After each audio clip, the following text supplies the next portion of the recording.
아멘.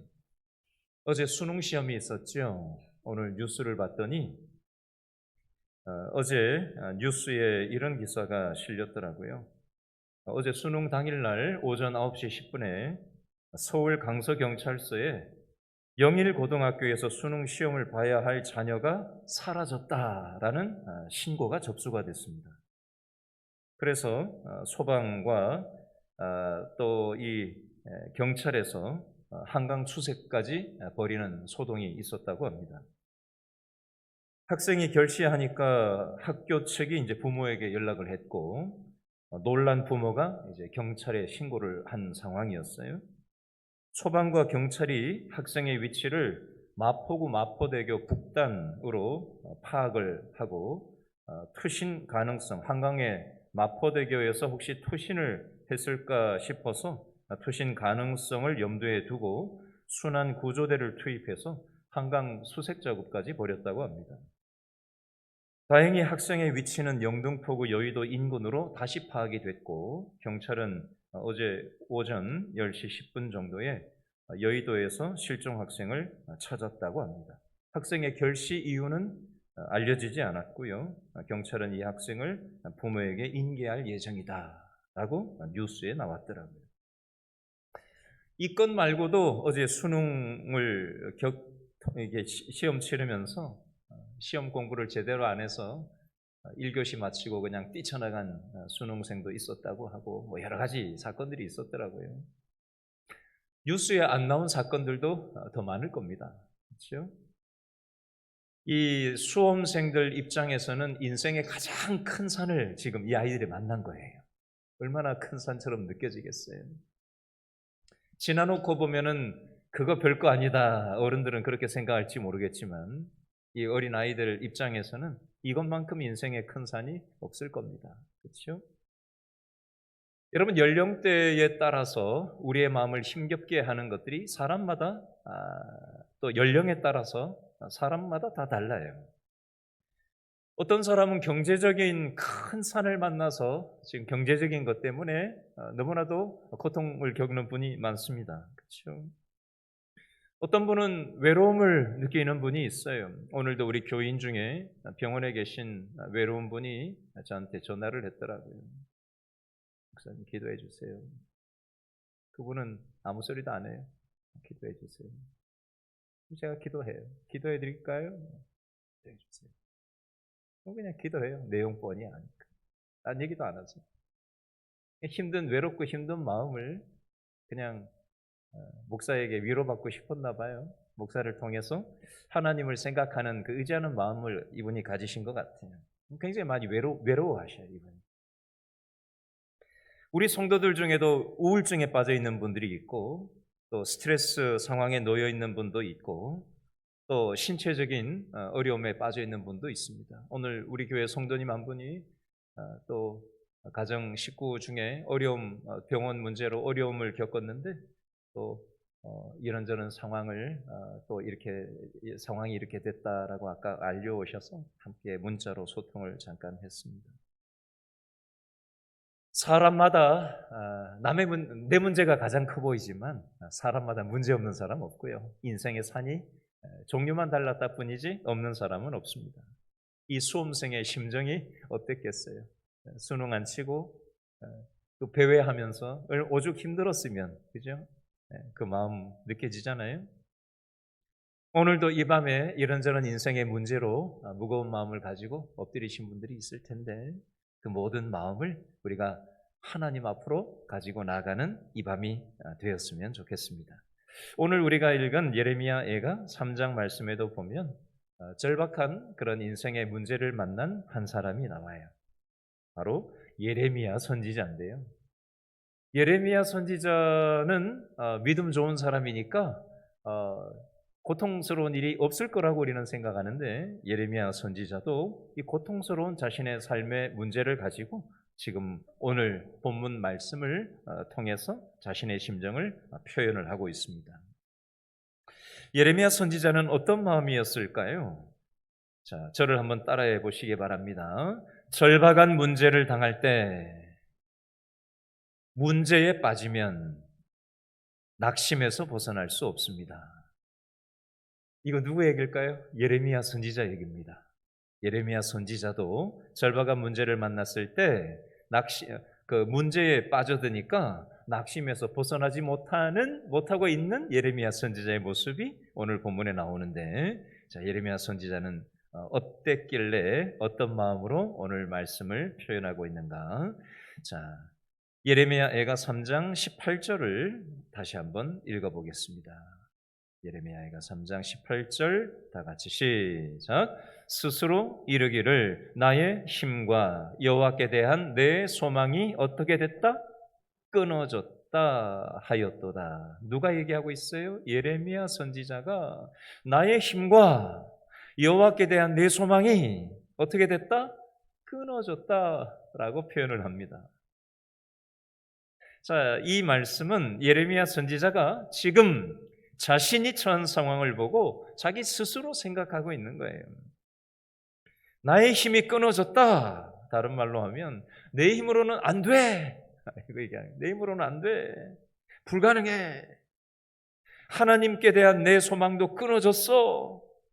하나님도 소용없어. 뭐 이런 거예요. 이런 생각에 빠져 있는 거예요, 예레미야 선지자가. 자, 예레미야 선지자는 현재 이 시점까지 40년 동안 선지자 노릇을 감당하고 있었던 사람입니다. 제사장의 아버지는 제사장이었어요. 제사장의 아들이 바로 이 예레미야 선지자였어요. 선지자 노릇만 40년을 했어요. 그리고 이스라엘 백성들을 향해서 여호와께 돌아오라고 믿음의 고백을 했던 사람입니다. 이스라엘이 이대로 가다가는, 하나님께로 돌아가지 않고 이스라엘 나라가 이대로 계속 가다가는 바벨론에게 망하게 될 것이라고, 나라가 망하게 될 거라고 백성들을 향해서 외쳤습니다. 그렇게 이빠른 소리를 외쳤다가 이스라엘 백성들한테 어떤 대우를 받았을까요? 멸시와 박해를 받았습니다. 매국노 취급을 받았어요. 아니, 우리나라가 다른 나라에 나라를 잃어버린다고? 이런 매국노 같으니라고 하면서 예레미야 선지자가 이빠른 소리를 하다가 그런 취급을 받았다는 겁니다. 그리고 계속해서 그 말씀을 선포했어요. 그 결과 예레미야 선지자는 옥에 쳐 넣어짐을 당합니다. 석방되었지만 또다시 말씀을 제대로 전하니까 또다시 옥에 들어가게 되고 구타를 당하고 옥에 갇히게 됩니다. 예레미야 선지자는 눈물을 흘리면서 미친 사람처럼 하나님의 말씀을 전했어요. 이런 상황인데도 예레미야 선지자는 절망하지 않았던 사람이었습니다. 그런데 오늘 본문에 보니까 이런 상황에 빠져 있는데도 절망하지 않았던 예레미야 선지자가 오늘 본문에 보니까 절망에 빠져 있습니다. 자, 그 표현이 예레미야애가 3장 19절 말씀에 나오는데, 왜 예레미야 선지자가 이렇게 믿음 좋은 사람인데도 불구하고 이 절망에 빠지게 되었는가? 그 이유가 예레미야가 3장 19절에 있는데, 19절 다시 한번 읽어볼까요? 시작. 내 고초와 재난 곧 쑥과 담즙을 기억하소서. 아멘. 자, 예레미야 선지자가 고초와 고난 가운데 계시는 하나님을 바라보는 것을 놓쳐버리고 고초와 재난의 마음을 뺏겨버렸어요. 자신에게 있는 그 어려운 상황에 노예가 되고 말았습니다. 그러니까 이 예레미야 선지자도 지금 절망에 빠져들고 있더라는 겁니다. 자, 우리의 생활의 예로 이 원리를 가지고 돌아와서 이렇게 바꿔서 적용해서 한번 질문해 보겠습니다. 여러분, 우리가 살다 보면 원치 않는 질병에 걸릴 때가 있어요. 그렇죠? 내가 직접 원치 않는 큰 질병에 빠져들 때가 있고, 또 가까운 가족들이나 지인이 원치 않는 심각한 질병을 걸려서 힘겨워하는 걸 직접적으로 경험할 때도 있고 간접적으로 경험할 때도 있어요. 이때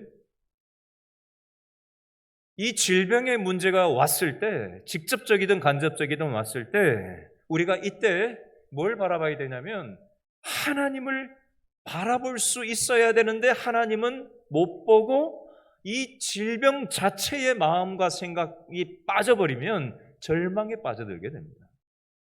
또 다른 예를 한번 들어보겠습니다. 그럼 살다 보면 인간관계에 어려움이 올 때가 있어요. 누구도 예외가 없습니다.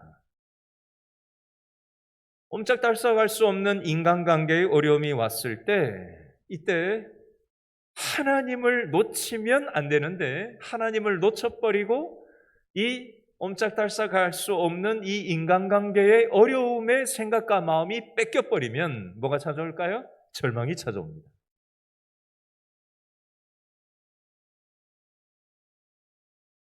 이렇게 믿음 좋은 예레미야 선지자조차도 자신의 문제에 빠져들고 하나님을 놓쳐버리니까 절망적인 마음에 지금 사로잡히고 있는 겁니다. 자, 20절 말씀도 한번 볼까요? 예레미야애가 3장 20절 말씀 다 같이 시작. 내 마음이 그것을 기억하고 내가 낙심이 되오나. 내 마음이 무엇을 기억하는 거예요? 무엇을 기억하는 거예요? 내 고초와 재난, 인생의 어려움을 기억하는 겁니다. 그러니까 내가 낙심이 찾아오는 거예요. 그러니까 우리 마음에 절망이 찾아오는 이유가 딴 데 있는 게 아니라 어떤 문제, 그게 재정 문제든 건강 문제든 인간관계 문제든 무슨 문제든 간에 문제 없는 인생은 없어요. 문제가 없을 때도 있지만 문제가 언젠가는 없었으면 좋겠는데, 만사형통했으면 좋겠는데, 고속도로만 달렸으면 좋겠는데 상상하지도 못했던 인생의 일들이 툭툭 터질 때가 있어요. 한 개도 아니고 두 개도 아니고 세 개도 아니고 이것 끝나면 괜찮으려나 했는데 또 다른 놈이 오고 또 다른 놈이 와서 너무나도 힘든 일들이 우리에게 올 때가 있는데, 그런데 그때에 그곳에만 우리가 생각과 마음이 딱 사로잡혀 버리면은 하나님이 보이지 않으면 우리가 낙심에 빠져들고 만다는 겁니다. 예레미야 선지자 같은 믿음 좋은 사람도 이런 모습이 있다면 우리도 마찬가지라는 거예요. 신앙의 원리는 똑같습니다. 인생의 문제를 계속해서 기억하면 낙심밖에는 없고 절망밖에는 없어요. 소망이 끊어질 수밖에 없습니다. 여러분, 수렁에 빠져든다고 하잖아요. 그죠? 수렁에 빠지면 누군가 도와주지 않으면 스스로는 빠져나올 수 없는 거예요. 수렁에 빠진 사람이 움직이면 움직일수록 그 수렁으로 더 빠져들어가는 것이 수렁이잖아요. 혹시 우리가 어떤 수렁에 빠져 있습니까? 내 힘으로 해결할 수 없습니까? 어떻게 될까요? 자, 예레미야 선지자를 절망하게 만드는 19절에 나오는 내 고초와 내 재난은 구체적으로 무엇이었을까요? 이거 일일이 찾아보자면 너무 복잡하니까 간단하게 몇 가지로 정리하겠습니다. 심각한 고난에 빠져 있어요. 예레미야 애가 3장 전체에 이게 다 있어서 2절, 6절, 12절, 13절, 3절, 16절, 4절 이게 전체에 세밀하게 기록되어 있어서 일일이 다 찾기 너무 많아서 한마디로 얘기하면 예레미야 선지자는 심각한 고난에 지금 처해져 있습니다. 힘을 쓸 수도 없고 먹을 수도 없고 육신적인 고난을 피할 수 없는 심각한 고난에 처해져 있었어요. 두 번째, 예레미야 선지자는 해결할 수 없는 절박한 상황에 빠져 있었어요. 그래서 희망을 잃어버렸습니다. 세 번째, 예레미야 선지자는 기도 응답도 되지 않았어요. 네 번째, 14절에 보니까 사람들이 예레미야 선지자를 조롱했습니다. 17절에 보니까 예레미야 선지자가 마음의 평강과 복을 잊어버렸어요. 18절부터 20절에 보니까 예레미야 선지자가 절망에 빠져서 소망을 잃어버립니다. 하나님을 바라보지 못하고 문제만 바라보니까 절망하고 낙심에 빠져서 자신의 힘으로는 해결할 길이 없는 것 때문에 지쳐있는 예레미야 선지자의 모습이 오늘 본문에 나오는 겁니다. 열왕기상 19장에도 보면 믿음 좋은 엘리야 선지자도 하나님 앞에 죽여달라고 얘기하는 장면이 나옵니다.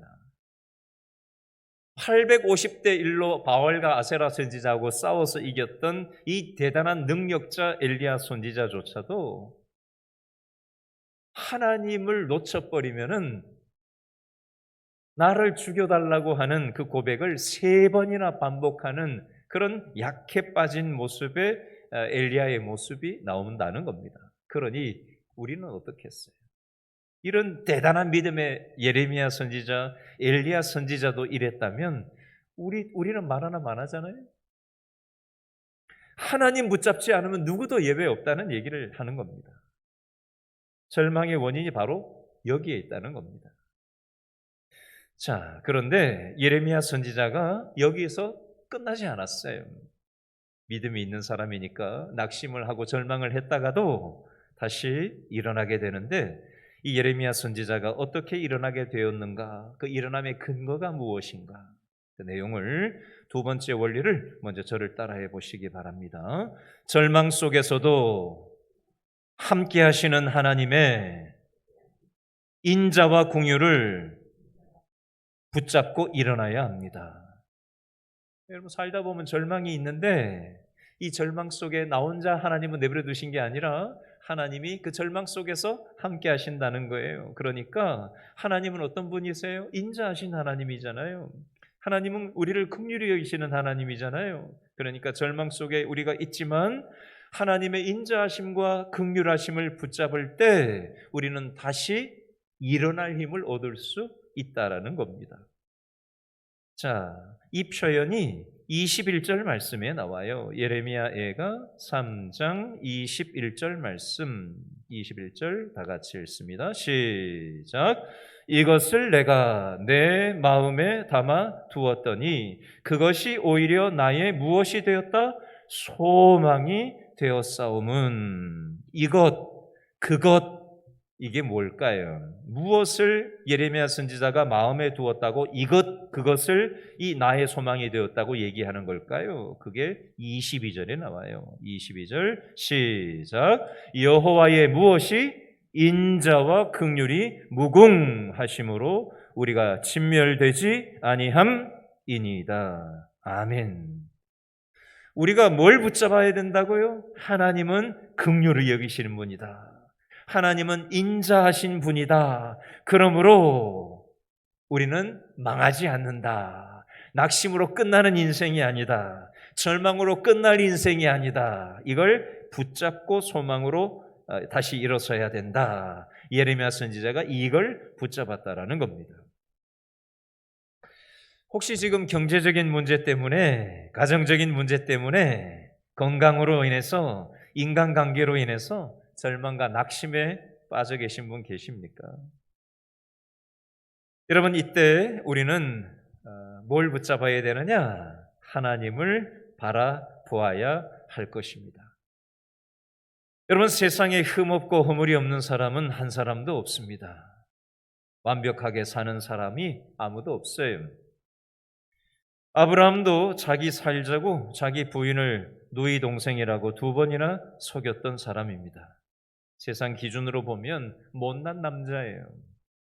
그런데 성경에서는 이 못난 남자, 못난 남편 아브라함을 우리가 보통 뭐라고 불러요?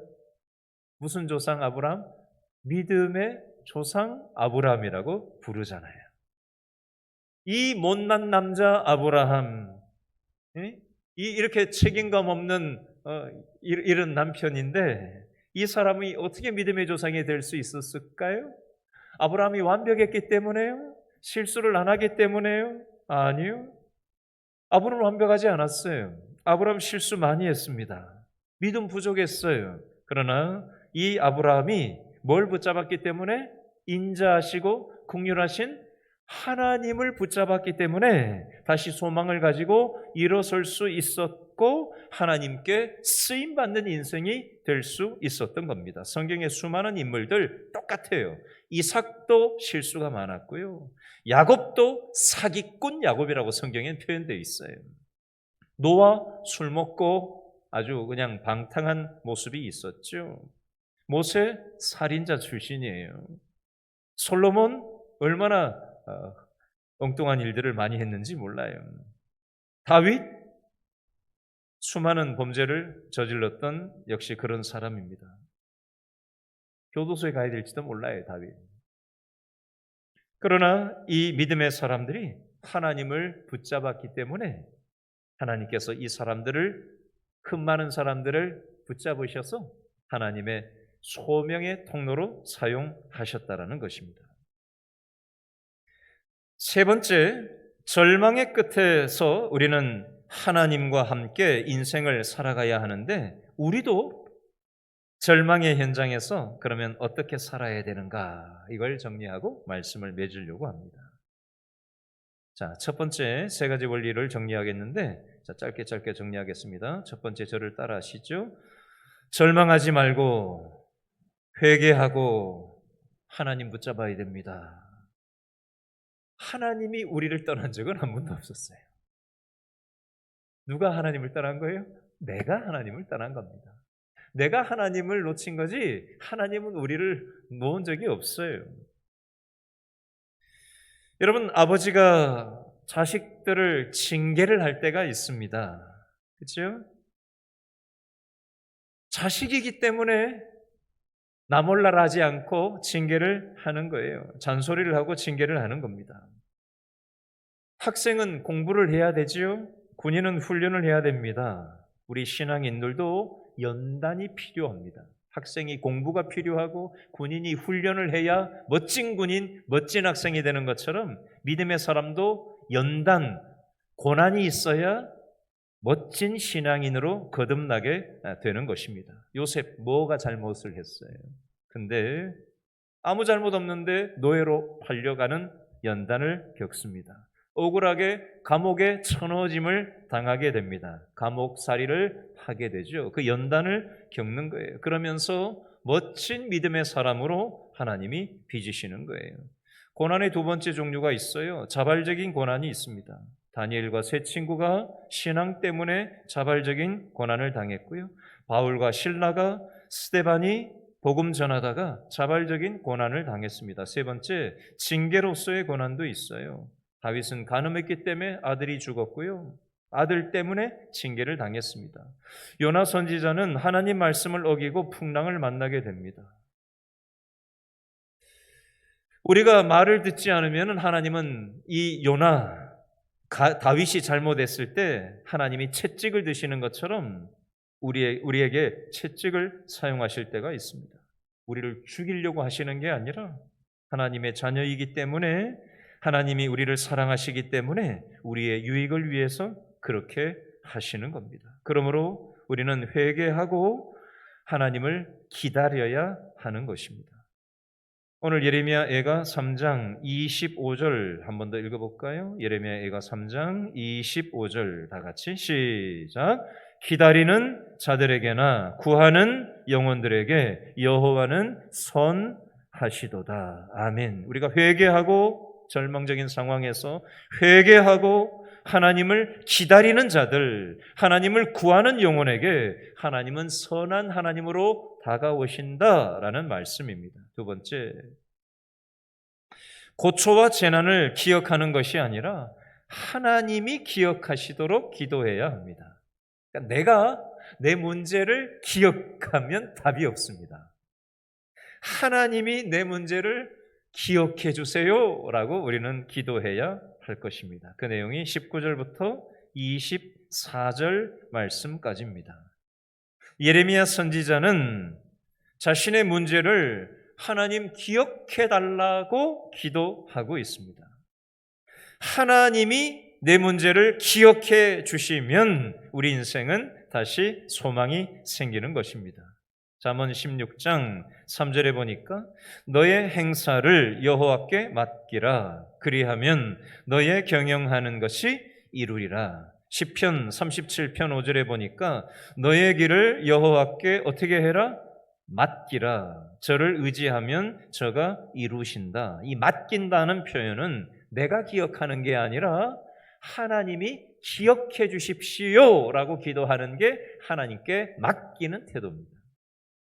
땅을 바라보면 절망밖에는 할 게 없어요. 내 문제에 빠지면 벗어날 수가 없습니다. 수렁에서. 근데 하나님을 바라보고 하나님께 맡기고 하나님 기억해 주세요라고 하면 하나님이 자비와 긍휼이 한이 없는 분이시기 때문에 하나님이 해결해 주시는 겁니다. 마지막 예레미야애가 3장 33절 한번 읽어볼까요? 예레미야애가 3장 33절 우리 하나님은 어떤 하나님인가? 3장 33절 시작. 주께서 인생으로 고생하게 하시며 근심하게 하심은 본심이 아니시로다.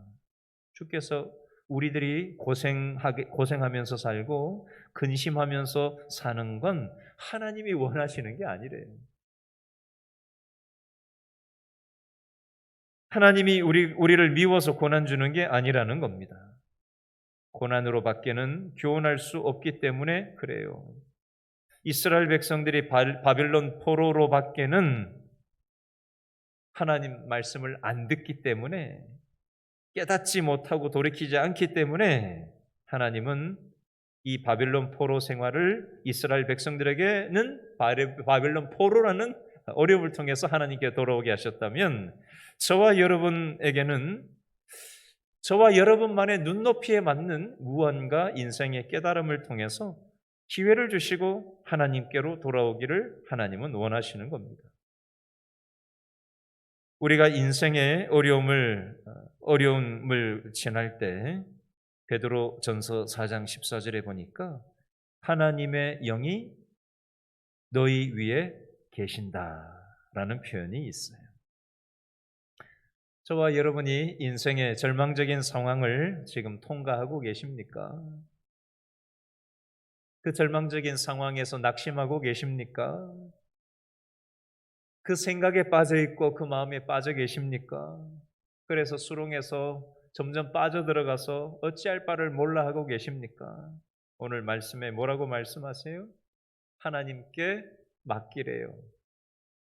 하나님, 내 힘든 걸 기억해 주세요. 그리고 하나님의 긍휼과 하나님의 한이 없으신 그 은혜를 우리가 생각할 때 다시 한번 낙심의 밑바닥에서 우리를 손붙잡아 주시고 건져 올리시는 그 하나님을 여러분 기억하시고 만나시고 하나님이 우리의 손을 꼭 잡고 계시다라는 거 꼭 기억하셨으면 좋겠어요. 딴 거 다 잊어버리셔도 돼요. 하나님이 내 손 잡고 계신다. 저를 한번 따라하세요. 우리 인생의 절망 속에 하나님이 내 손을 잡고 계신다. 요거 하나만 기억하셔도 돼요. 설교 다 잊어버려도 돼요. 요 이미지만 딱 생각하시죠. 하나님 내 손 잡고 계시지. 난 혼자가 아니지. 그리고는 하나님께 하나님 내 힘든 거 내가 기억하면서 살지 않고 하나님이 내 힘든 거 기억해 주세요. 저를 도와주세요. 이렇게 믿음으로 고백하는 오늘 이 밤이 될 수 있기를 바랍니다. 아까 불렀던 마지막 찬양 우리 하늘소망 찬양하고 우리 기도하도록